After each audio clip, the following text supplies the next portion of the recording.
여러분 안녕하십니까? 여당인 국민의힘이 연일 대통령실을 압박하고 있습니다. 이종섭 주 호주 대사와 황상무 시민사회 수석의 논란을 여론이 더 악화되기 전에 서둘러 해소하라는 주문인데요. 한동훈 비대위원장은 입장에 변함이 없다며 이 대사의 귀국과 황 수석의 사퇴를 요구했고, 오늘 공천장을 받으러 모인 지역구 후보들도 너도 나도 용산을 향한 압박에 가세했습니다. 손하늘 기자의 보도입니다. 서울 열세 지역 유세에 나선 한동훈 총괄선거대책위원장이 비장한 어조로 결의를 다집니다. 져서는 안 되는 싸움이고 죽더라도 서서 죽겠다는 마음으로 최선을 다하겠습니다. 총선이 불과 3주 앞인데 수도권을 중심으로 위기감이 커졌다고 감지했기 때문입니다.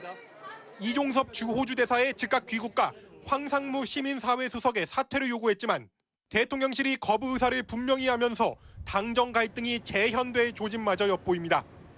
한 위원장은 중대한 선거를 앞두고 더 민심에 민감해야 한다며 기존 입장을 재확인했습니다. 그 부분을 정리해야 된다는 필요성을 말씀드린 겁니다. 제가 말씀드린 입장에는 변함이 없습니다. 중앙당 선거대책위원회 발대식과 함께 후보들에게 공천장을 주는 행사에서도 내내 무거운 기운이 감돌았습니다. 특히 수도권 후보들 사이에서 민심이 심각하다, 승리를 위해서 희생이 불가피하다는 경고음이 잇따라 터져나왔습니다. 선거는요, 기본적으로 당이 치르는 거예요. 대통령실이 치르는 거 아니에요. 관련되신 두 분의 자발적인 사퇴가 저는 좀 필요하다고 생각하고, 저 후보의 한 사람으로서 정말 간절하게 부탁을 드리겠습니다. 공직자로서 태도나 자세 문제가 있고 본인이 좀 심사숙고해 주셨으면 하는 게 제 바람입니다. 서울 종로에 재출마한 최재형 의원은 이 대사 귀국과 황 수석 경질을 넘어 이관섭 비서실장의 교체부터 즉각적인 대통령실의 전면 쇄신을 요구해야 한다고 목소리를 높였습니다. 비수도권 중진들도 지금은 국민 눈높이를 따를 때다, 민심에 부합해야 한다며 쓴소리를 마다하지 않았습니다. 2달 전 김건희 여사 명품 가방 논란 때 윤석열 대통령과 한 위원장 사이의 갈등은 당사자들이 나서서 봉합할 수 있었습니다. 하지만 이번엔 선거가 임박한 시점이라 여당, 특히 수도권과 험지 후보들의 인내가 얼마나 지속될지 가늠하기 어렵습니다. MBC 뉴스 손하늘입니다. 황상무 시민사회 수석은 지난 토요일 넉 줄짜리 사과문을 낸 이후 공개석상에서 모습을 보이지 않고 있습니다. 오늘은 국무회의에도 나오지 않았는데요. 여당까지 가세한 거센 사퇴 요구 속에 사실상 대통령실 차원의 버티기에 들어간 걸로 보입니다. 강현섭 기자입니다. 오늘 용산 대통령실에서 대통령이 주재한 국무회의. 황상무 수석이 앉아야 할 자리에 시민사회 수석 비서관이라고 적힌 명패가 보입니다. 이 자리엔 황 수석 대신 이도훈 홍보수석이 앉았습니다. 지난 14일 회칼 테러 발언 이후 닷새째 황 수석은 공개석상에 나타나지 않고 있습니다. 황 수석은 발언 뒤 이틀째인 지난 토요일 4줄짜리 사과문을 대통령실 출입기자 알림방에 올리며 언론인과 사건 피해자 유가족 여러분께 사과한다고 밝혔습니다. 야권은 물론 여당 내에서도 발언에 대한 책임을 지라는 요구가 거세게 일고 있는 데다 시계를 군부 독재 직후인 30여 년 전으로 되돌리는 겁박으로 사회 파장을 일으켰지만 황 수석의 입장 표명은 여기서 그쳤습니다. 유가족과 기자를 상대로 한 직접 사과 또한 없었습니다. 황 수석은 지난 2월 십자가 그림이 그려진 대통령 설 선물을 불교계에 보낸 데 대해 조계종을 직접 찾아가 고개 숙이고 사과했습니다. 특정 종교를 이렇게 편향하거나 그런 의도가 있었던 건 전혀 아니고 저희들이 미처 사려 있게 생각하지 못했던 실수가 있었던 점에 대해서는 진솔하게 사과를 드렸고, 윤석열 대통령의 대선 후보 시절 언론전략기획단장이었던 황 수석은 JTBC와 한국기자협회가 좌편향됐다는 이유로 TV 토론을 거부했고 윤 대통령은 토론에 나오지 않았습니다. 윤 대통령은 언론이 좌편향돼 있다는 시각을 보이면서 가짜 뉴스에 대한 대응을 강조하고 있는데, 이 같은 적대적 언론 간의 단면이 이번 황 수석이 보인 행태에도 드러났습니다. 황 수석의 거취에 대해 대통령실은 여전히 직접적인 입장은 밝히지 않고 있지만 이미 언론사 관계자를 상대로 어떤 강압 내지 압력도 행사해 본 적이 없다는 알림을 전파했습니다. 황 수석의 침묵 뒤에 일단 버텨보자는 대통령실의 주문이 있음을 시사하고 있습니다. 하지만 대통령실의 침묵이 길어질수록 대통령과 여당 간, 대통령과 여론 사이의 거리는 계속 멀어지고 있습니다. MBC 뉴스 강현설입니다. 대통령실과 국민의힘 한동훈 비대위원장은 이종섭 주 호주 대사를 즉각 소환해서 조사하라고 공수처에 요구했는데요. 공수처는 수사라는 게 갑자기 전력 질주할 수 있는 게 아니라면서 사실상 즉각 소환은 어렵다는 입장을 밝혔습니다. 대통령실이 인사검증 과정에서 고발 내용을 검토해 봤는데 별 문제가 없었다라고 한 대목, 또 이 대사를 당장 소환하라고 한 그 발언 자체가 공수처법 위반이라는 논란도 불거졌습니다. 윤상문 기자가 보도합니다. 고위공직자범죄수사처가 이종섭 호주 대사 소환 일정에 대해 수사 진행 상황을 감안해 당사자와 협의해 결정하겠다고 밝혔습니다. 대통령실과 한동훈 국민의힘 비대위원장이 즉각 소환 조사를 요구한 데 대해선 정치권 발언에 대해 입장을 밝히기 어렵고 필요성도 못 느낀다고 일축했습니다. 4월 재외공관장 회의 때 이 대사가 귀국하면 조사할지 여부도 확실히 답하지 않았습니다. 공수처 관계자는 수사라는 게 갑자기 전력 질주할 수 있는 게 아니라며 답답하다 느낄 수 있지만 주어진 여건에서 수사를 진행하고 있다고 설명했습니다. 대통령실은 이 대사의 출국 금지 해제 논란이 불거진 뒤 연일 공수처를 겨냥해왔습니다. 야당에서 정말 이 수사나 조사에 정말 진심이시라면 6, 7개월 동안 아예 조사를 하지 않은 공수처부터 문제 삼아야 됩니다. 특히 인사검증 과정에서 고발 내용을 검토한 결과 문제가 없었다고 밝혔습니다. 공수처법은 대통령이나 대통령 비서실이 공수처에게 보고나 자료 요청은 물론 의견 제시 등 일체 관여를 금지하고 있습니다. 고발 내용을 검토한 결과 문제가 없다는 말도 공수처 수사에 부당한 영향력을 행사한 것으로 비춰질 수 있죠. 독립성을 보장한 공수처법 제3조의 정면으로 위배되는 거죠. 공수처 관계자는 정치적 논쟁에 휘말리지 않도록 경계했는데 당혹스러운 게 사실이라며 법 조항대로 판단해달라고만 밝혔습니다. 대통령실은 입장을 내놓지 않았습니다. 대통령실은 공수처 수사 내용이 언론에 유출된 과정도 수사해야 한다고 주장해왔는데 공수처는 보안 내부 점검을 벌였다며 다만 수사팀 사기가 위축될 수 있다는 점도 고려하고 있다고 설명했습니다. MBC 뉴스 윤상문입니다. 대통령실은 공수처가 이종섭 주 호주 대사를 한 번도 부르지 않고 석 달 넘게 출국 금지한 것이 부당하다라고도 지적했는데요. MBC는 다른 출국 금지 대상자들은 어땠는지 출국 금지 해제 여부를 다툰 소송의 판결문 4년치를 전수 분석했습니다. 법무부는 매번 출국 금지가 반드시 필요하다고 항변했고 법원은 이 주장을 대체로 받아들였습니다. 9달 동안 소환 한 번 없었던 수사 대상자도 출국 금지를 유지하라고 판결한 경우도 있었습니다. 김상훈 기자가 분석했습니다. 소형 어선이 기상 악화에 따라 뱃머리를 돌려 항구로 돌아옵니다. 항구에서 기다리던 해경 수사관들이 이 어선을 덮칩니다. 작년 12월 가상화폐 시세 조정업자 이른바 코인왕 박모 씨가 밀항하려다 붙잡혔습니다. 출국 금지 상태였던 박 씨는 사업을 위해 두바이와 일본에 가야 한다며 출국 금지를 풀어달라고 소송을 냈지만 재판에서 지자 밀항에 나섰습니다. 박 씨는 검찰이 9달 동안 출국을 막고도 출석 요구조차 없었다고 항변했지만 법원은 사건의 조사 대상과 증거가 많아 장기간 수사가 불가피하다며 증거인멸 방지나 실체적 진실 발견 등 출국 금지로 얻는 공익이 크다고 일축했습니다. 최근 4년간 법무부를 상대로 출국 금지를 풀어달라고 제기된 소송. 1심 판결은 모두 75건이었습니다. 78%는 세금 또는 추징금 미납자였는데 해외로 재산을 빼돌릴 우려가 있다는 이유로 3분의 2는 출국 금지가 그대로 유지됐습니다. 수사를 이유로 출국 금지된 수사 대상자가 낸 소송은 3건이었는데 모두 예외 없이 출국 금지가 유지됐습니다.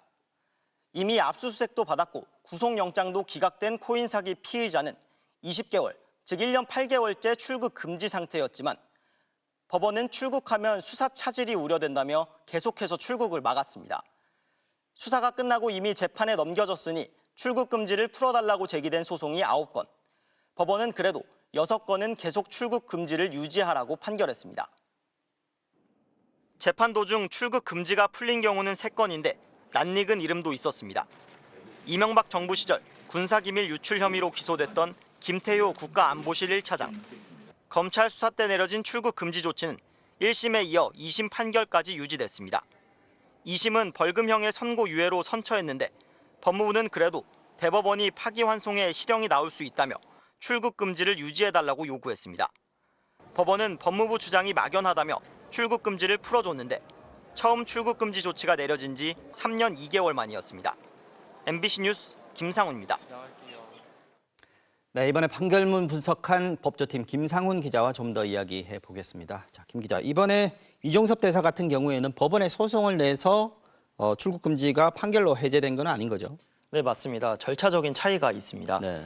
저희는 법원에 출국 금지를 풀어달라고 소송을 낸 경우를 살펴봤고 네. 이종섭 대사는 소송이 아닌 법무부 차원의 심의를 거쳐 출국 금지가 풀린 겁니다. 네, 이종섭 대사가 먼저 이제 법무부에 이의 신청을 한 거죠? 네, 맞습니다. 이종섭 대사처럼 출국 금지가 풀린 건 5년간 6명인데 매년 15,000명 정도 출국 금지되는 걸 감안하면 네. 역시 흔한 일로 보이진 않습니다. 네. 자, 사실 대사가 무슨 도주 우려가 있겠느냐, 뭐 언제 소환할지도 모르는데 장기간 출국을 금지하는 게 이 수사 관행 자체가 문제가 아니냐, 이런 지적도 일리는 있는 거 아니겠습니까? 네, 맞습니다. 사실 장관 출신의 대사가 도주할 우려는 극히 낮을 겁니다. 그럼요. 다만 앞으로 수사 일정 차질이 좀 우려가 되고요. 네. 애초에 수사 대상자가 대사로 임명된 점, 네. 또 출국 금지 해제 과정은 여전히 논란입니다. 네. 횡령 혐의로 기소된 외국인 사례를 하나 소개해드리자면 네. 미국 병원에서 간암 수술 전력이 확인되고 그 병원에서 약을 받아와야 한다고 하자 법원은 그제야 출국 금지를 풀어줬습니다. 네. 이 정도는 돼야 출국 금지가 풀리는구나, 뭐 그런 생각이 드는 사례였는데요. 네. 한 검사 출신 변호사는 소환을 안 한 채로 출국 금지 상태인 의뢰인들 많다면서 그렇게 쉽게 풀리지 않는다고도 말했습니다. 자, 인권이냐 수사냐, 이 출국 금지의 기준 자체를 좀 정비할 필요도 있어 보입니다. 네, 그런 지적은 계속돼 왔고 문재인 정부는 당사자가 이의 신청할 수 있는 제도를 만들었습니다. 네.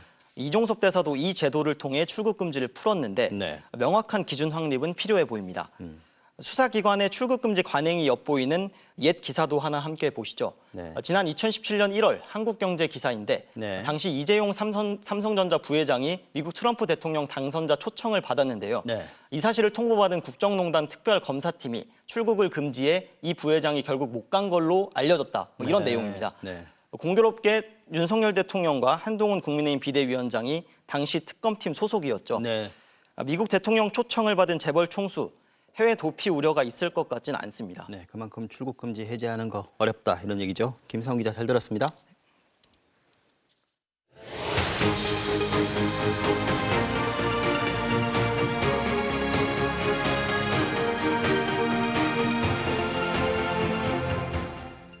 늘어나는 의대 정원 2,000명을 대학별로 어떻게 배분할지 최종 결과가 내일 발표될 것으로 보입니다.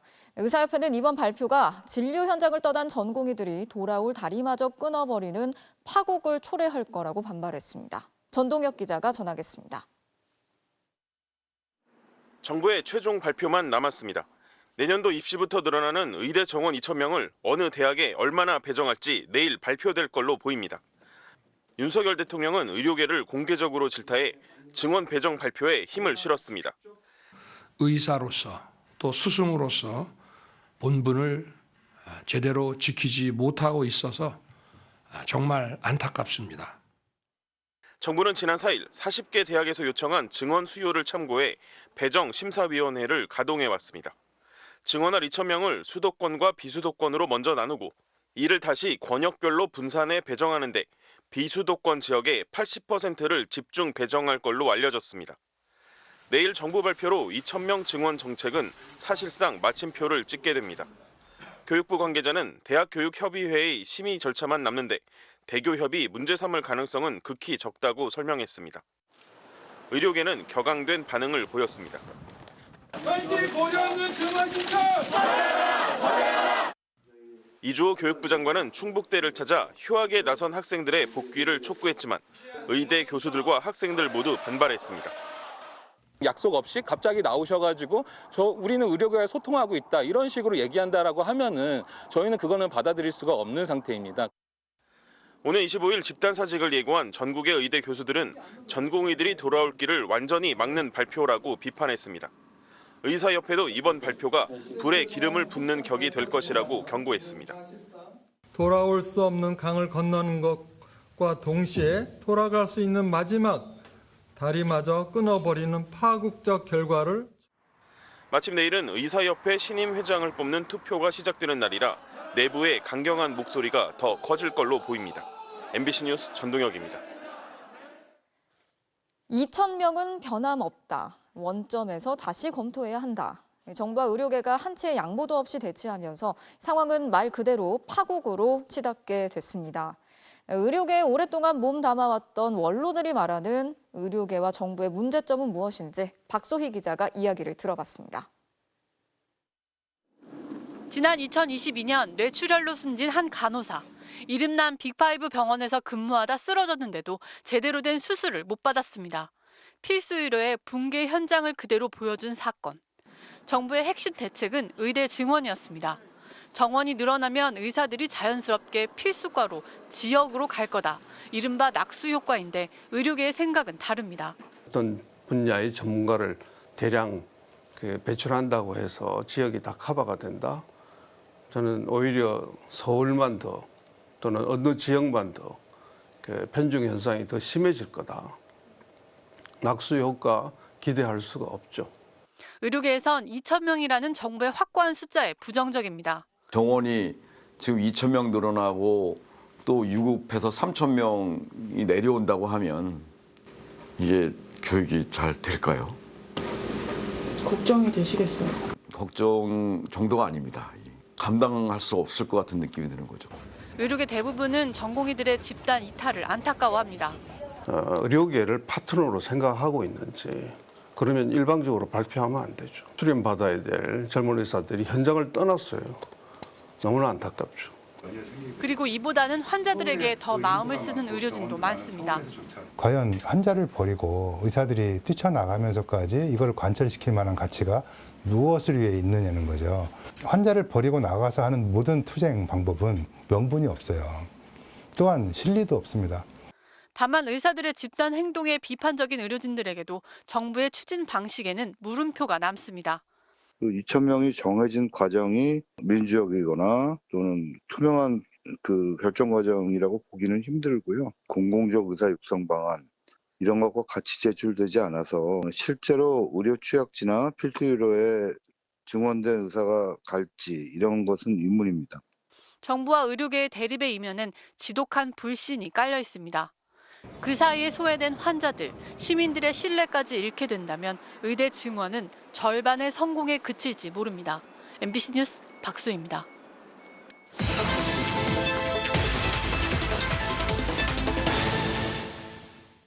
바로 간다 사이팅 고명찬 기자입니다. 정부가 의대 정원을 2,000명 늘리기로 발표하면서 학원가와 대학가도 크게 들썩이고 있습니다. 의대 입시문이 넓어질 거란 기대에 학생들은 물론 직장인들까지 사교육 시장 문을 두드리고 있다는데요. 어떤 모습이 펼쳐지고 있는지 지금 바로 가보겠습니다. 직장인을 대상으로 의대 준비반을 개설한 학원의 입시 설명회를 찾아가 봤습니다. 나머지가 모조리다 1등급인 친구들이 서울권 의대를 갑니다. 야간 특별반인 만큼 사회에 진출한 지 얼마 안 된 직장인들이 대부분이었고 현역 공군 대위도 있습니다. 포천에서 왔고 지금 장교로 근무하고 있습니다. 기사 보면서 이제 의대 정원 늘어났다는 얘기를 좀 접했고 그래서 평소에 이쪽도 관심 있는 분야여서 저도 좀 한번을 지원해보려고. 100단위가 아니라 거의 1000단위의 정원이 늘어난다고 하니까 의사는 정년이 정해져 있는 것보다 정년 이후에도 개업할 수도 있고. 직장인 자녀를 대신해 설명을 들으러 온 중년의 부모도 눈에 띄었습니다. 초등학생 의대반이 개설된 대치동 학원가도 분주해졌습니다. 정부 발표 이후 학부모 문의가 한층 더 많아졌다는 게 관계자 설명입니다. 연락 주시는 학부모님들의 비중 중에서는 한 50% 정도는 더 늘어난 것 같아요. 대학가에선 이제 막 입학한 학생들이 휴학계를 내고 다시 입시에 뛰어드는 반수생이 예년보다 크게 늘었습니다. 원래라면은 한 이번에 마지막 마무리 해야겠다 이런 생각하는 애들이 한 번만 더 해볼까? 1학년 1학기부터 휴학 가능한 서울대에선 개강 첫 주에만 신입생 119명이 휴학계를 냈습니다. 지난해 1학기 전체 휴학생 수의 절반 가까이를 벌써 채웠습니다. 특히 이공계 학생들이 들썩입니다. 당연히 금전적인 부분이 좀 크죠. 아무리 취업이 보장되어 있다고 하더라도 의사와 공학자의 연봉 차이는 지금 굉장히 큰 것이 사실이고. 이미 전국 의대를 다 채운 뒤에야 다른 학과들 정원이 찬다는 말이 나오는 마당에 인재 쏠림은 더 가속화될 거라는 전망이 나옵니다. 정말 의대 말고는 어떤 대학 학과를 보내야지 우리 자식들이 잘 살까라는 고민에 아무리 생각해도 의대밖에 없어가지고 열풍이 확 몰아친 것 같습니다. 2000년대 이후 갈수록 뚜렷해지던 입시생들의 의대 선호 현상은 정원 확대와 함께 사회 전반의 의대 열풍으로 번질 조짐을 보이고 있습니다. 바로 간다, 고병찬입니다. 정부가 올해 과세 산정의 기준이 되는 주택 공시가격을 발표했습니다. 아파트 가격 회복세가 지역별로 양극화되면서 공시가격 역시 편차가 두드러졌는데요. 서울 강남권은 가격이 올랐지만 젊은 층이 이른바 영끌을 많이 했던 노원, 도봉, 강북 지역은 부동산 침체에 직격탄을 맞았습니다. 정동욱 기자가 취재했습니다. 서울 노원구의 한 대단지 아파트입니다. 지난 2021년 전용 면적 41제곱미터가 6억 5천만 원에 거래됐지만 최근엔 4억 원대에 머무르고 있습니다. 2022년 1월 3억 6천만 원이었던 공시가격은 올해 1월 1일 기준 약 2억 2천만 원까지 내렸습니다. 이른바 영끌 투자가 몰린 서울의 노원, 도봉, 강북 지역 등 7개 자치구는 거래가격 하락에 따라 공시가격도 지난해보다 내렸습니다. 반면 서울 강남권 아파트들은 가격이 오르면서 공시가격도 1년 전보다 증가했습니다. 송파구의 상승률이 10%가 넘었고 강남구는 3.48%, 서초구는 1.93%였습니다. 급매물 매입 수요가 상대적으로 대기 수요가 많은 강남권이나 또는 집값의 회복 속도가 빠른 지역들에 모이고 있습니다. 공시가격이 오른 곳들은 보유세 부담도 늘게 됐습니다. 대표적 재건축 단지인 서울 송파구 잠실주공 5단지의 전용 면적 81제곱미터의 경우 공시가격은 15억 원에서 19억 원대로 4억 5천만 원가량 올라 보유세는 438만 원에서 580만 원으로 150만 원 증가할 것으로 추산됩니다. 정부는 공시가격 현실화율을 지난 2020년 수준, 즉 실거래의 69% 수준으로 동결했다며 보유세 부담은 지난해와 비슷할 것으로 전망했습니다.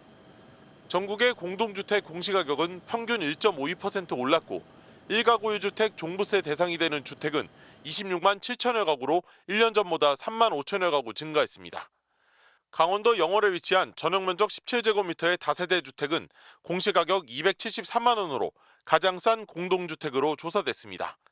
가장 비싼 공동주택은 서울 강남구의 더 펜트하우스 청담으로 전용면적 407제곱미터 164억 원이었습니다. 분양가 250억 원인 이 집의 실거래는 아직 한 번도 이뤄지지 않았습니다. MBC 뉴스 정동욱입니다. 방금 보신 것처럼 우리나라에서 가장 비싼 아파트가 250억 원에 분양이 됐는데 정부는 분양가보다 86억 원 낮은 164억 원으로 공시가격을 정해서 세금을 부과하고 있습니다. 이런 괴리를 점차적으로 줄이자는 게 바로 공시가격 현실화 로드맵이었는데요. 윤석열 대통령이 오늘 이 공시가격 현실화 정책을 전면 폐지하겠다고 선언했습니다. 과도한 부동산세 부담을 줄이기 위한 조치라는 게 정부의 설명이지만 조세 형평성에 어긋난다는 우려도 나오고 있습니다. 박진중 기자가 전하겠습니다. 5천 세대가 넘는 서울 송파구의 한 아파트 단지. 전용 84제곱미터의 시세가 24억 원 선인데 오늘 발표된 공시가격은 15억 원 수준입니다. 공시가격이 시세를 100% 반영한다면 1주택자의 보유세는 1,000만 원 정도지만 공시가격이 시세의 60% 정도로 책정되면서 보유세는 460만 원 정도로 줄어들게 됐습니다. 공시가격이 실거래가보다 너무 낮게 책정돼 조세 형평에 어긋난다며 나온 것이 가격 현실화 로드맵입니다. 2020년 여야 합의로 관련법이 통과됐고 점차적으로 공시가격을 올려 2035년에는 시세의 90%까지 반영하겠다는 계획이었습니다. 하지만 2년 전 시작된 부동산 침체로 시세는 떨어지는데 뒤늦게 반영된 공시 가격은 오르는 모순이 발생하기도 했습니다. 윤석열 대통령이 공시가격 현실화 정책을 전면 폐기하겠다고 밝혔습니다. 우리 정부는 더 이상 국민들께서 마음 졸이는 일이 없도록 무모한 공시가격 현실화 계획을 전면 폐지할 것입니다. 과도한 과세는 결국 임차인들에게 전가되어 사회적 약재의 부담 증가로 이어진다는 논리였습니다. 하지만 공시가격이 시세를 반영하지 못할 경우 조세의 형평성이 훼손되고 감세 혜택이 고가의 주택 소유자들에게 집중된다는 부자 감세 논란은 여전합니다. 재산을 훨씬 많이 가지고 있는 사람이 재산세도 좀 더 내고 복지 혜택에 있어서도 우선순위가 밀리는 게 당연한데 그런 형평성이 훼손되는 게 나타나는 거거든요. 여기에 현실화 정책을 폐지하려면 부동산 공시법 개정 등 국회를 통과해야 합니다. 정부는 법 개정 전까지는 2020년 수준으로 공시가격을 고정해 유지한다는 계획입니다. MBC 뉴스 박진준입니다. 황상무, 이종섭 두 사람의 거취 문제로 재점화된 여당과 대통령실의 갈등. 여기에 어제 발표된 여당의 비례대표 명단을 둘러싸고 꺼진 듯했던 이른바 윤한 갈등도 다시 고개를 드는 분위기입니다. 대통령 측근은 뒷순번으로 밀려난 반면 한 위원장과 가까운 사람들은 논란이 있음에도 당선권에 들어갔다는 불만이 친윤계 인사들을 중심으로 나오고 있는 건데요. 한동훈 위원장은 내가 추천한 사람은 단 한 명도 없다고 잘라 말했습니다. 조희원 기자가 보도합니다. 민동훈은 공천을 제거하라! 제거하라! 제거하라! 국민의힘 광주전북 지역 책임당원들이 서울 여의도 당사 앞에 모였습니다. 위성정당인 국민의미래 비례대표 당선권에 험지인 호남 인사들이 없다며 반발했습니다. 특히 윤석열 대통령의 검찰 수사관 출신 측근인 주기환 전 광주시당 위원장은 당선권 밖으로 배치되자 후보를 사퇴했습니다. 호남 정치인들의 후순위 배치에 실망의 크기가 작지 않다는 친윤 이철규 의원의 공개 비판에 이어 원조 친윤으로 불리는 권성동 의원도 호남은 배려를 해주는 게 맞지 않냐며 거드는 등 비례 순번을 둘러싸고 윤 대통령의 불편한 심기가 드러났다는 해석이 나옵니다. 이철규 의원은 김혜지 의원과 한지아 비상대책위원회 당선권 배치에도 불만을 숨기지 않았습니다. 김 의원의 경우 비례대표를 연속으로 2번 배려하지 않는다는 관례가 깨졌고 한동훈 위원장이 구성한 비대위원 2명이 포함됐다는 겁니다. 한동훈 비대위원장은 이른바 사천 프레임을 씌우려는 거냐며 일축했습니다. 단 한 명이라도 제가 추천한 사람이 없습니다. 제 친분을 가지고 들어간 사람도 없을 겁니다. 비례대표 순번을 놓고 친윤석열계와 친한동훈계의 갈등을 우려하는 시각도 엿보입니다. 기본적으로 정무적인 판단을 하자. 대통령실에다도 소위 말해서 우리가 세면을 살려드려야 되잖아요. 안 그렇습니까?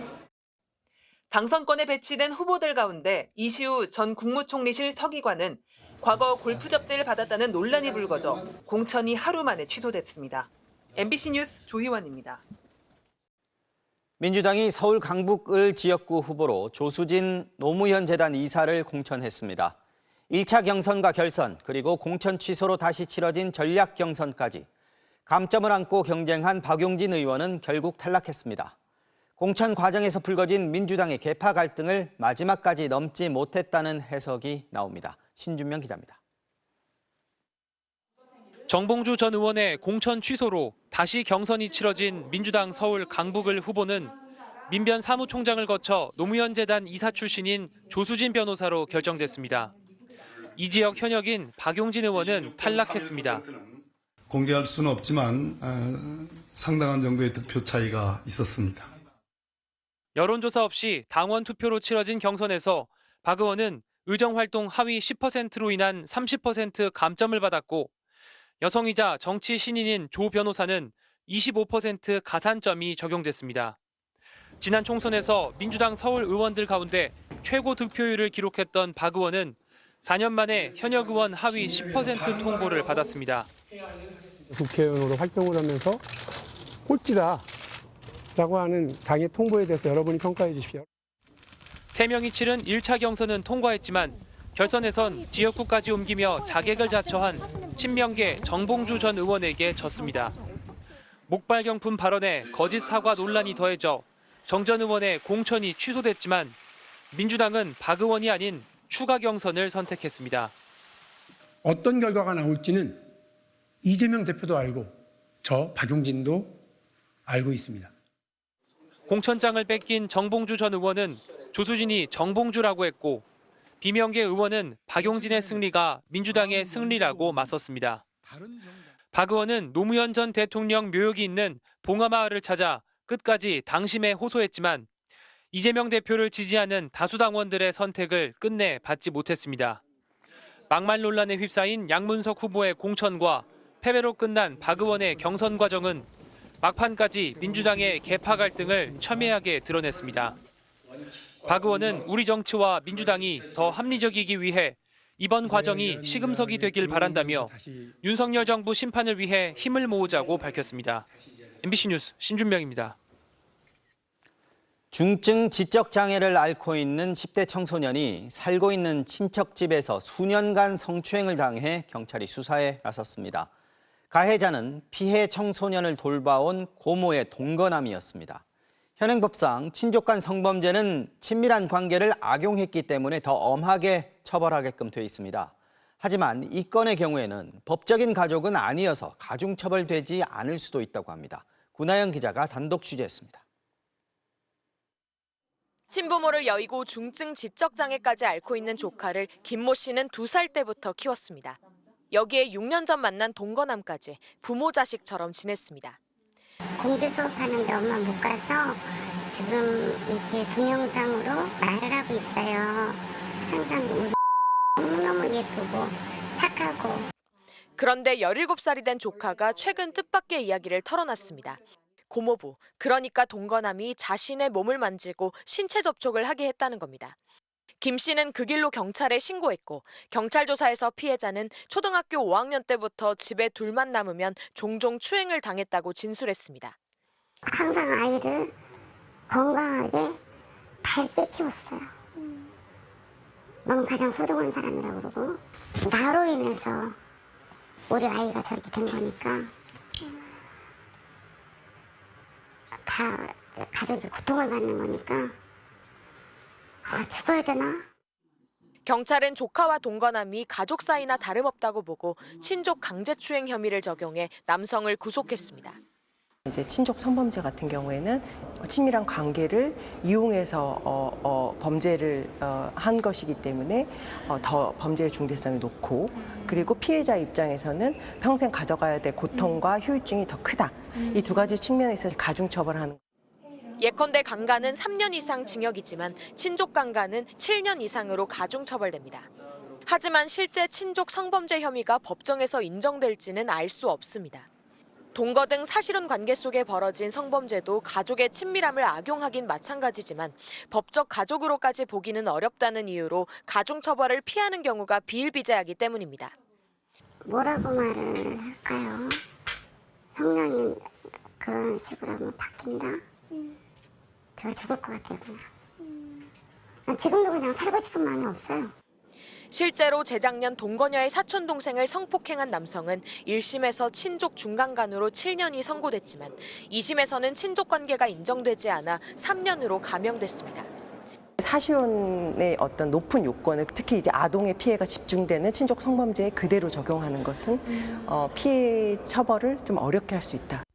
그래서 법원이 성범죄에서 친족관계 여부에 대해선 보다 폭넓게 인정해 가중처벌해야 한다는 지적이 나옵니다.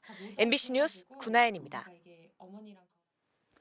우리나라에 진출한 중국 이커머스 업체 알리익스프레스의 공세가 거셉니다. 초저가 상품을 쏟아내면서 초반 고객 늘리기에 나선 건데 딸기 한 팩에 1,000원, 계란 2판에 1,000원 이런 식입니다. 온라인 유통 플랫폼 간 경쟁에 불이 붙을 걸로 보입니다. 정혜인 기자가 전해드립니다. 국내산 딸기 750g에 단돈 1,000원, 시중 가격의 20분의 1 수준입니다. 한 판에 10,000원이 넘는 유정란도 2판을 합쳐 1,000원입니다. 중국 이커머스 업체 알리익스프레스가 한국에 내놓은 초저가 상품들입니다. 파인애플, 망고, 바나나 등 비싸서 소비자들이 엄두를 못 내던 과일 역시 단 1,000원에 판매하면서 준비한 물량은 10초 만에 매진됐습니다. 원가에도 못 미치는 가격, 배송료 무료까지. 알리의 손해를 감수하는 공격적인 할인 판매는 한국 시장 내 입지를 넓히기 위한 전략으로 해석됩니다. 알리의 모회사인 알리바바그룹은 서울 인근에 대형 물류센터를 건설하는 등 한국에 3년간 약 1조 4천억 원을 투자할 계획을 마련하기도 했습니다. 알리가 가성비를 무기로 공략하면서 지난달 알리 앱 사용자는 818만 명으로 1년 전보다 2배 넘게 늘었습니다. 이번 이벤트를 계기로 국내 유통업계 최저가 경쟁은 더욱 치열해질 전망입니다. 국내 점유율 1위인 쿠팡도 사과, 딸기 등 과일 7종 900톤을 사들여 이번 주 할인 판매를 진행합니다. 기업 간 경쟁으로 제품 가격은 내려가지만 마냥 좋아할 일만은 아니라는 게 전문가 진단입니다. 고물가에 시달린 소비자 입장에서는 초저가이기 때문에 글로 안 갈 이유가 없는 거죠. 일단 소비자를 확보한 다음에 소비자가 거기에 의존적으로 되면 그 다음에는 가격을 살살 올리기도 하고. 글로벌 플랫폼 기업들이 국내 시장을 빠르게 점령하면서 소비자를 보호하고 독점적 플랫폼을 규제하는 플랫폼법 제정을 서둘러야 한다는 경고도 커지고 있습니다. MBC 뉴스 정희입니다. 네, 우리 시민들에게 많은 사랑을 받았던 판다 푸바오가 다음 달이면 중국으로 돌아가는데요. 그런데 판다의 나라 중국에서 사육사가 판다를 때리는 영상이 공개돼서 파문이 일고 있습니다. 베이징에서 이혜인 특파원이 전해드립니다. 방사장 문 안에서 기다란 쇠삽이 불쑥 튀어나오더니 판다를 때립니다. 판다는 겁에 질려 도망갑니다. 잠시 뒤 문으로 다가가자 또 쇠삽이 튀어나와 판다를 때립니다. 지난 17일 중국 시안의 칠링 자이언트 판다 연구센터에서 판다가 구타당하는 영상이 공개돼 파문이 일고 있습니다. 문제의 장면은 당시 센터를 방문한 관람객의 카메라에 포착됐는데 연구센터 측은 사육사의 구타 사실을 인정하고 공식 사과했습니다. 3月17号16时许，该中心饲养员李某严重违反大熊猫饲养安全管理规程，用铁锨驱打大熊猫，造成恶劣影响。 판다는 검사 결과 다친 곳은 없었습니다. 연구센터 측은 문제의 사육사를 해고 조치하고 직원들에 대한 교육과 관리 감독을 강화하겠다고 밝혔습니다. 중국에서 판다 학대 논란은 처음이 아닙니다. 지난 2015년 스촨성 비펑샤 판다 기지. 사육사가 판다를 때릴 듯이 손을 치켜듭니다. 그러다 잠시 뒤 다가오는 판다의 머리를 진짜 때립니다. 이 판다는 이듬해 한국으로 보내져 푸바오의 엄마가 되는 아이바오로 당시 사육사는 정직 처분을 받았습니다. 지난해 8월에도 비펑샤 기지에서는 태국에서 태어나 돌아온 판다 린빙이 울타리 밖에서 날아온 대나무에 머리를 가격당하는 일이 있었습니다. 사육사들이 죽순을 주다가 벌어진 일이었는데 학대 의혹이 제기되기도 했습니다. 해외에서 태어난 판다는 통상 부모가 있었던 기지로 돌아가지만 푸바오는 엄마인 아이바오가 있었던 비펑샤 기지 대신 부근의 선수핀 기지로 갈 예정인 것으로 알려졌습니다. 베이징에서 MBC 뉴스 이혜인입니다. 우리나라보다 따뜻한 일본은 지금 한창 벚꽃이 피고 있다고 하는데요. 그런데 어제부터 초속 20m가 넘는 강풍이 일본 전역을 덮치면서 곳곳에서 피해가 잇따르고 있습니다. 도쿄에서 현영준 특파원이 취재했습니다. 도쿄의 도심 고속도로에 대형 트럭이 누워 있습니다. 초속 25m의 강풍에 균형을 잃고 옆으로 넘어진 겁니다. 기온은 영상 15도를 넘어 포근했지만 걷기가 힘들 정도로 바람이 불면서 일본 각지에서 피해가 속출했습니다. 후쿠시마현에선 강풍에 리프트 운영이 멈춰 대부분의 스키장이 문을 닫았고 주택가의 슬레이트 지붕도 날아갔습니다. ガガガガガとかゴゴゴゴゴっていう音が鳴ったと思ったら屋根の方からいろんな木とかトタンの破片みたいなのがいっぱい落ちてきてました. 어제 오전에 발생한 이와키시의 산불은 거센 바람 탓에 아직도 불길을 잡지 못하고 있습니다. 벚꽃 구경에 나섰던 관광객들도 몸을 잔뜩 움츠린 채 바람을 피해 다녔습니다. 도쿄의 유명 관광지인 디즈니랜드에선 강풍으로 일부 야외 행사와 퍼레이드가 중단되기도 했습니다. まだ40周年のパレード見れてなくて、前回行った時もその風キャンでダメだったんで、今回こそと思ったけどまた中止みたいな。 특히 수도권과 북부 지역에선 열차와 전동차 운행이 중단되거나 지연되면서 출퇴근길 승객들도 큰 불편을 겪고 있습니다. 일본 기상청은 한반도에서 유입된 차가운 공기 탓에 내일도 돌풍과 폭우가 예상된다며 주의를 당부했습니다. 도쿄에서 MBC 뉴스 현영준입니다.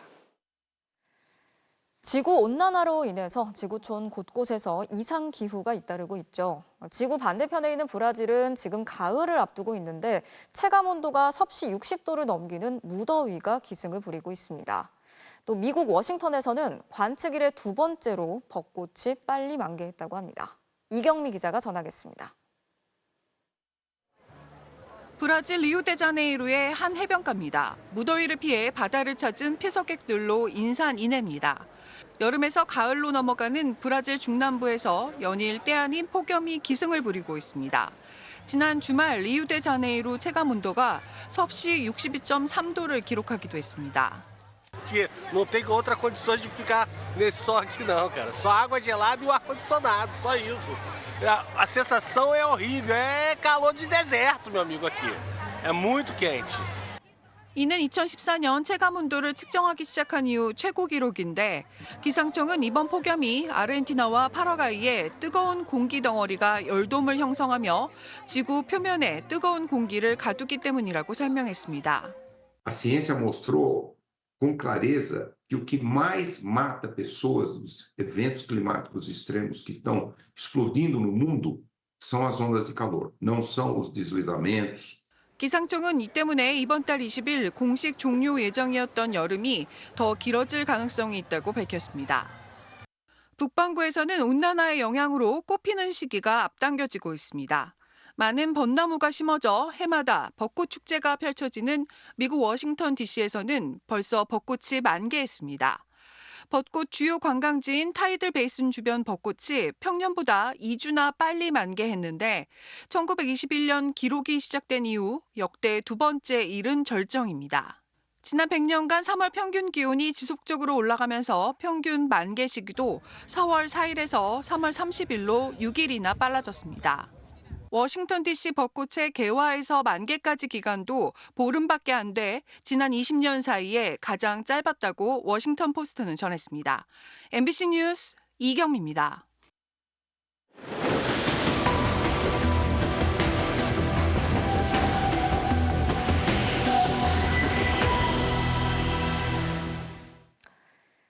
우리 일상을 위협하고 있는 기후 재난, 이번에는 급등하고 있는 과일 가격 이야기를 해보려고 합니다. 사과가 한 개에 10,000원까지도 가는 금사과가 됐고 다른 과일이나 채소들 역시 가격이 계속해서 치솟고 있는데요. 과일 가격이 급등한 가장 큰 이유로 기후 변화가 꼽히고 있습니다. 차현진 기자가 과수 농가를 다니면서 그 실태를 취재했습니다. 충북 충주의 한 마을. 산기슭을 따라 텅 빈 밭들이 넓게 펼쳐져 있는 듯 보입니다. 하지만 작년까지만 해도 모두 사과 과수원들이었습니다. 20여 년 사과를 키워온 박기환 씨 과수원도 지금은 잡초만 무성하고 땅엔 굵은 바퀴 자국만 나 있습니다. 한편에 이렇게 해서는 홍로를 심고 품종도 이제 옛날에 첫 번에는 뭐 양광 또 다른 품종이 많이 있었어요. 도대체 이곳엔 무슨 일이 생긴 걸까요? 컴퓨터 그래픽을 이용해 지난해 4월 박 씨의 사과나무 밭을 재현해봤습니다. 여느 봄처럼 활짝 피어난 사과꽃. 그런데 자세히 보니 꽃이 쪼그라들어 있습니다. 작년 3월 전국의 평균 기온은 9.4도. 예년보다 3도 이상 높았는데요. 꽃도 열흘가량 일찍 피어났습니다. 날짜가 빠르다 보니 다시 영하권 꽃샘추위가 찾아오고 서리도 내리면서 피어난 꽃들이 얼어버렸습니다.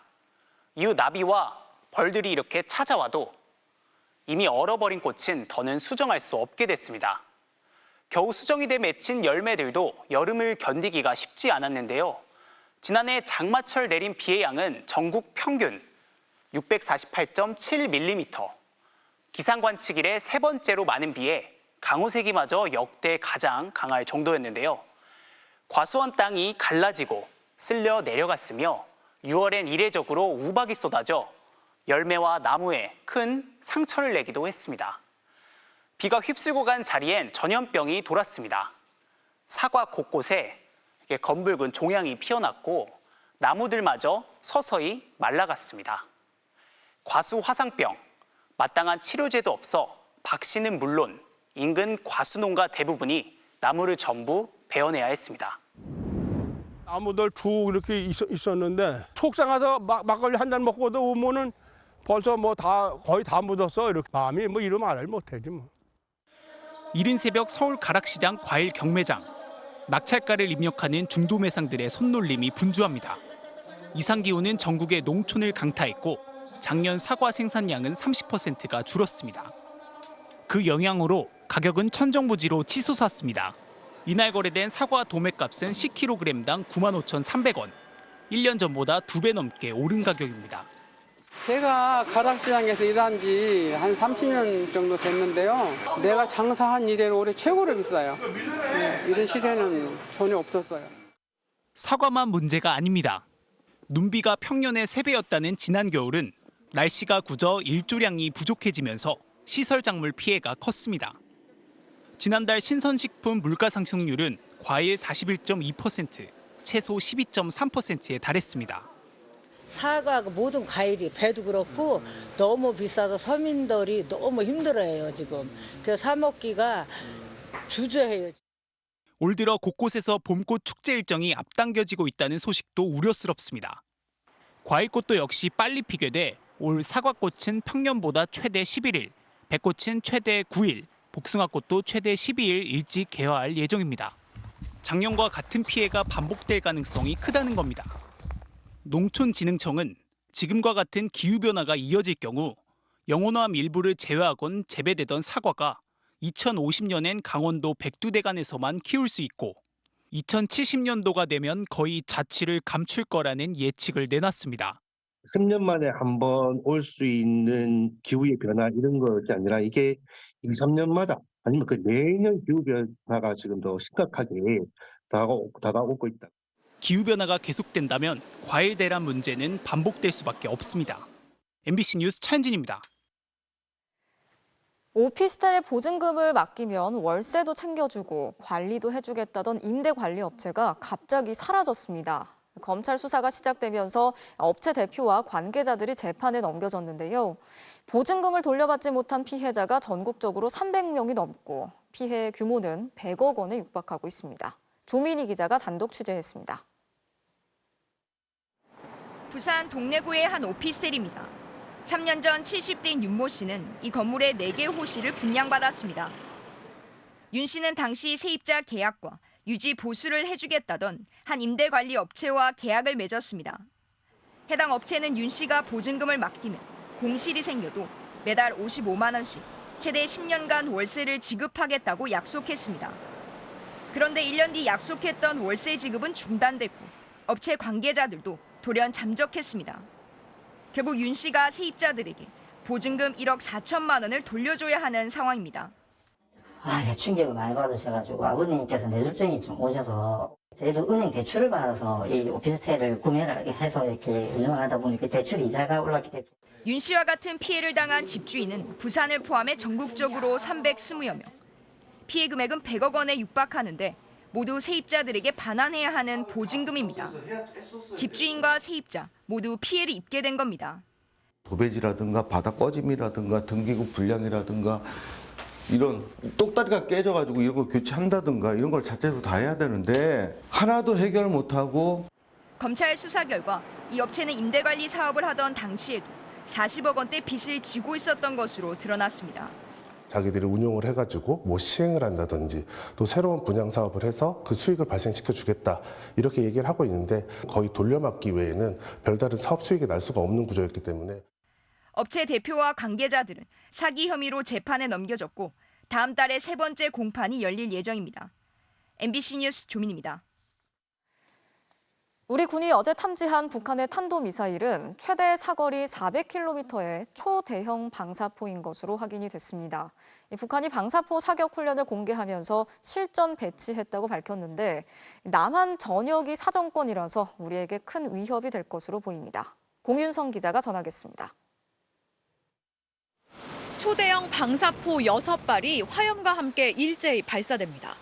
김정은 위원장은 포격 진지 곳곳을 누비며 훈련을 지도하고 미사일이 목표물인 함경북도 앞바다의 알섬을 타격하자 주먹을 들어올리며 기뻐하기도 합니다. 상시 적의 수도와 군사력 구조를 붕괴시킬 수 있는 완비된 태세로서 전쟁 가능성을 차단하고 억제하는 자기의 사명 수행에 더욱 철저해야 한다고 말씀하셨습니다. 북한은 어제 김정은 위원장이 서부지구 포병부대에 600mm 초대형 방사포 사격 훈련을 지도했다며 관련 영상을 공개했습니다. 앞서 군 당국은 어제 오전 북한이 탄도미사일 수발을 쐈다고 밝힌 바 있습니다. KN-25로 부르는 이 방사포는 남한 전역을 타격권으로 두고 있는데 한미 군 당국은 단거리 탄도미사일급으로 분석하고 있습니다. 북한의 초대형 방사포라고 하는 능력과 재원을 봤을 때는 탄도미사일로 분류를 하고 있습니다. 보도상에 사진으로 6발이 되어 있던 거고요. 그보다 이상으로 판단을 하고 있습니다. 북한은 전술 핵탄두 탑재도 가능하다고 주장하는데 어제 훈련에선 이를 가상한 공중폭발 모의 시험이 진행됐다고 밝혔습니다. 북한의 이번 훈련 공개는 지난주 진행된 한미연합훈련에 대한 대응 성격이자 방사포가 북러 군사협력의 중요 무기라는 점에서 향후 러시아에 대한 수출도 염두한 것이라는 분석이 제기됩니다. MBC 뉴스 홍윤선입니다. 일본의 중앙은행인 일본은행이 17년 만에 기준금리를 인상하고 마이너스 금리 정책을 폐기했습니다. 일본은행은 오늘 금융정책결정회의를 열고 단기 기준금리를 연 마이너스 0.1%에서 0에서 0.1%로 올렸습니다. 이 같은 조치는 최근 물가 상승률이 2%대로 올라서고 실질 임금도 상승세를 나타내면서 통화 정책을 정상화시킬 때가 됐다는 판단에 따른 것으로 분석됩니다.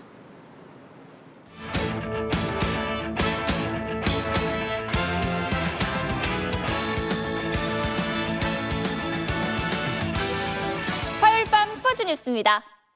아시안컵 내분 사태 중심에 섰던 이강인 선수가 귀국했습니다. 이강인은 내일 자신의 심경을 밝힐 예정입니다. 김태형 기자입니다. 대표팀 선수 중 마지막으로 합류하게 된 이강인은 밝은 표정으로 입국장에 들어선 뒤 두 손을 흔들며 팬들에게 인사했습니다. 이강인 화이팅! 주장 손흥민과 몸싸움을 벌인 게 알려져 비판을 받은 동시에 한국 축구를 흔들어 놨지만 팬들의 뜨거운 환영을 받으며 여유 있게 공항을 빠져나갔습니다. 좀 실망한 부분도 사실 있기도 했지만 다시 화해를 한다거나 좀 매듭을 지으려고 노력한 부분들이 또 팬으로서는 많이 응원을 해주고 싶었고 언론을 희생으로 쓴 것 같아서 그런 부분은 좀 아쉬웠고요.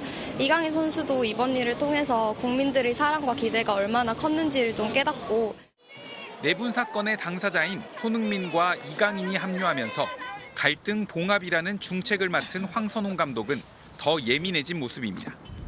오늘은 훈련을 아예 비공개로 진행해 외부와의 접촉을 차단했습니다.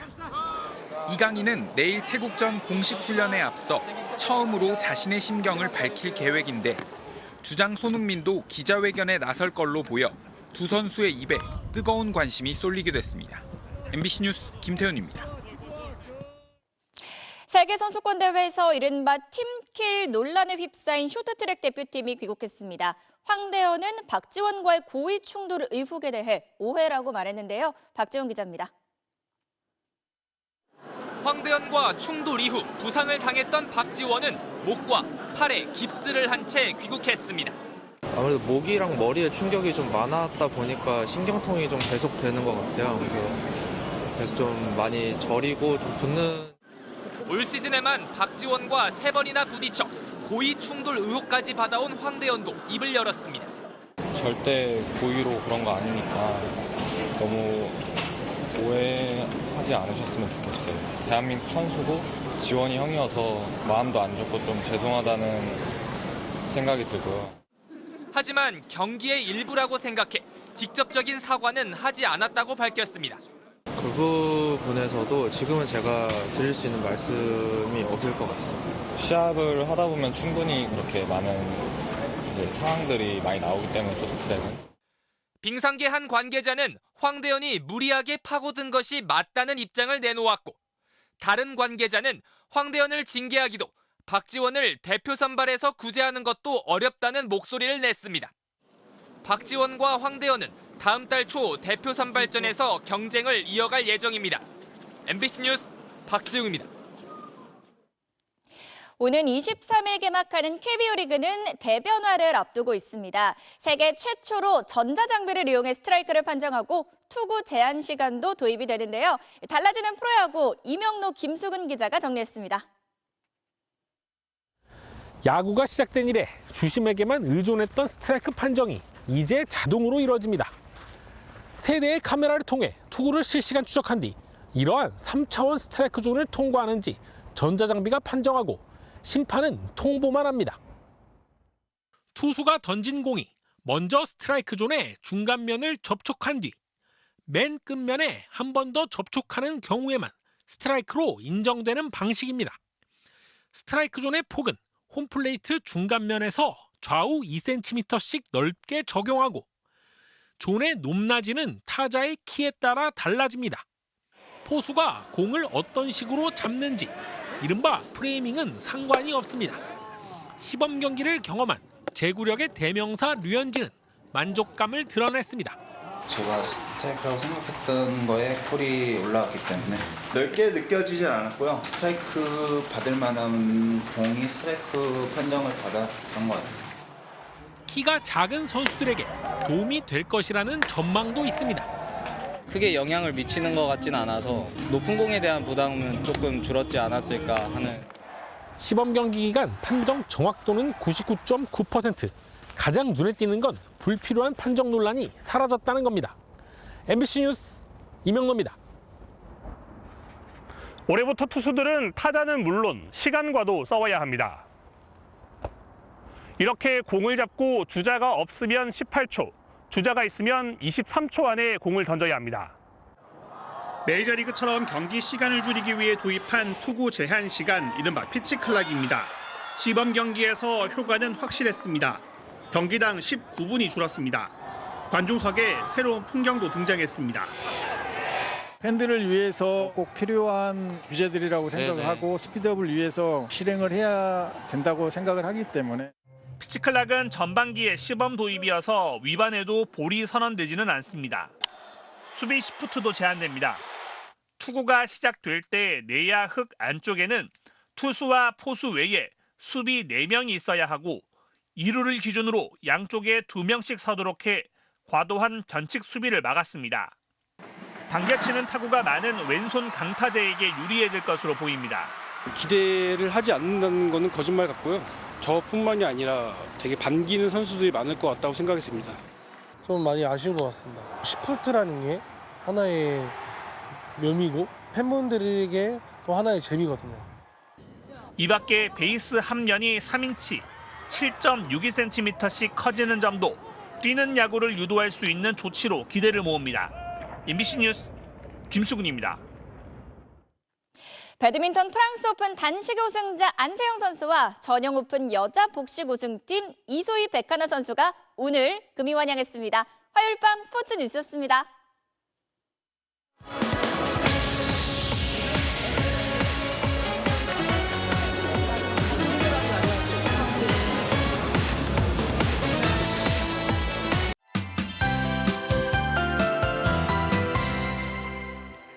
네, 먼저 오늘 날씨를 정리한 3가지 영상부터 보시겠습니다. 서울 도심의 모습입니다. 차가운 북풍을 타고 들어온 황사 먼지가 오늘 서쪽 지방 곳곳에서 관측됐고요. 또 비와 섞여 내린 곳도 있습니다. 설악산 고지대는 완전히 한겨울인데요. 이 꽃샘추위를 불러온 찬 공기가 내려오면서 지금도 이들 지역에는 눈이 내리고 있습니다. 남쪽에서는 봄 기온이 짙어지고 있습니다. 벌써 경남 진해에서는 화산 벚꽃이 꽃망울을 터뜨렸는데요. 오늘 이렇게 황사와 겨울 또 봄 날씨가 뒤섞인 하루였습니다. 절기상 춘분인 내일은 아침 기온이 뚝 떨어지겠습니다. 대관령의 최저 기온 영하 5도, 서울 1도까지 낮아지겠고 찬바람이 강해서 서울의 체감 온도도 영하권까지 낮아지겠습니다. 내일 새벽까지 강원도를 중심으로 많은 눈이 더 이어지겠는데요. 강원 북부 산지에 최고 20cm 이상이 더 오겠고 경기 동부에도 1에서 3cm의 눈이 예상됩니다. 아침 출근길 빙판길이 되는 곳이 많아서 조심히 이동을 하셔야겠습니다. 아침 최저 기온은 서울이 1도, 춘천 영하 2도까지 떨어지겠고요. 낮 기온도 서울이 9도, 대구가 12도에 그치겠습니다. 날씨였습니다. 화요일 뉴스데스크 마치겠습니다. 함께해 주신 여러분 고맙습니다.